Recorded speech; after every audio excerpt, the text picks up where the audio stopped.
I know what Bitcoin mining sounds like to a lot of people. There's some program or game that you can run where you can use your computer to do a bunch of complicated math and it earns you some internet points and you can collect them and then sell them for real money.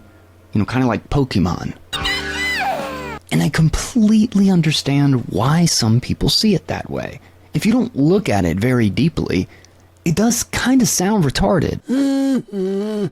Interestingly, the system of mining is actually one of the most profound breakthroughs of the Bitcoin system. So, why is Bitcoin mining even a thing? To begin with, the thing that people call mining is actually called proof of work. And the tool itself is actually much older than Bitcoin.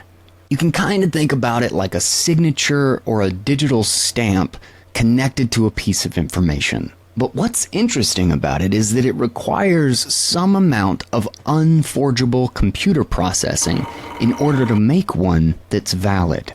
Cryptographers and early protocol developers realized that spam on open networks was going to be a big problem, because there's no cost to just blasting out 1 million emails to people. So in thinking about how to defend the network from this type of attack, cryptographers thought, what if you needed just a tiny amount of unforgeable computation stamped to that email in order to send it? Maybe it only takes like 3 seconds for your computer to do. Well, in that case, most users would never even notice that it was happening.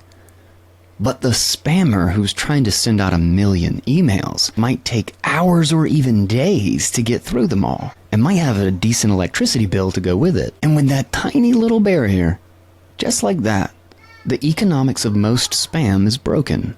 It's cheap for an honest user, and it's expensive for a spammer. That's a pretty neat way to protect the network. But it wasn't until Bitcoin that Satoshi found an even more brilliant way to use it. So proof of work is a lot less like complex math than it is just rolling a die. But you're required to roll a particular number. Let's say you have to roll snake eyes. If someone shows you that they did roll snake eyes, well, you have a pretty fair guess that that was not their first roll. And you could make it harder if you wanted. You could require them to roll snake eyes twice in a row. Now you know they have to roll the dice a lot. Now, Bitcoin. Bitcoin is basically like a giant open record-keeping system. And in order to add new pages to this record-keeping system, it requires a certain amount of proof of work to be stamped on the new page. And if they find a valid stamp, they get to unlock some of the 21 million Bitcoin that will ever exist, as well as all of the transaction fees for the transactions that are asking to be stamped on the page. That proof of work is basically like requiring an insane number of dice rolls. Every single participant on Earth running the Bitcoin system is rolling dice on the latest page in order to find a stamp that lets them add it to the record-keeping history so that they can earn some Bitcoin. And the more people who participate in this electronic dice rolling, the network automatically makes the proof of work harder to keep the pace of the network stable. So the multi-trillion-dollar question is, but why? And here's the little fascinating piece of the puzzle. If I wanted to replace the last page with a version that didn't have your transaction in it, because I don't like you for whatever stupid reason that humans don't like each other, I have to redo all of the dice rolls that every other person on Earth contributed into stamping that page all over again by myself. And even worse, I have to do it faster than everyone else in the world rolls the dice to add the next page on top of it. And every page's stamp is connected to the last one. So if I go 10 pages back, I don't have to just redo the 10th page. I also have to redo the other 9 that come after it. The more pages I'm trying to replace, the more energy I have to burn. It's a wall. It is a literal force field of energy and raw compute cycles blocking the edit button. And there's no way around it only through it.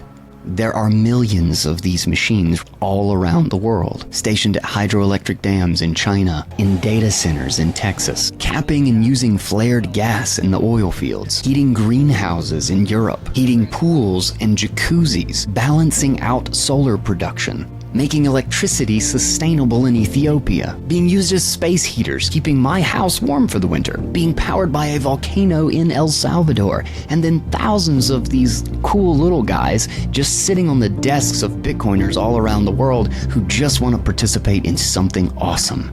The Bitcoin network is at 1 zeta hash per second in compute power. This is 342 times more powerful than the most powerful computer in the world, El Capitan in California. If an attacker with a data center in Nevada was just trying to match the sheer energy that is going into protecting the Bitcoin system in order to attack it, they'd have to cut the power off to most of the surrounding states just to turn the machines on. Every digital system you have ever used makes itself secure by preventing other people from having access. And they have a tiny, powerful group with a master key to do whatever they want.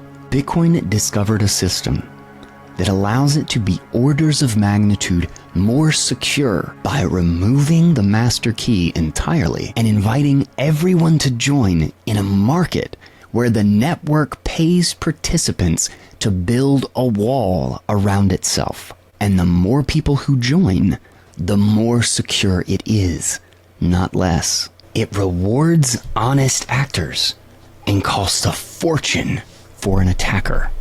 Bitcoin mining is pointless math or a waste of energy in exactly the same way that all of the concrete and steel in a bank vault is pointless building materials. So, contrary to Bitcoin being a silly little app where you collect internet Pokemon points, it's actually the 50-foot thick steel-walled nuclear bunker of digital monetary networks. But that's just my 2 cents.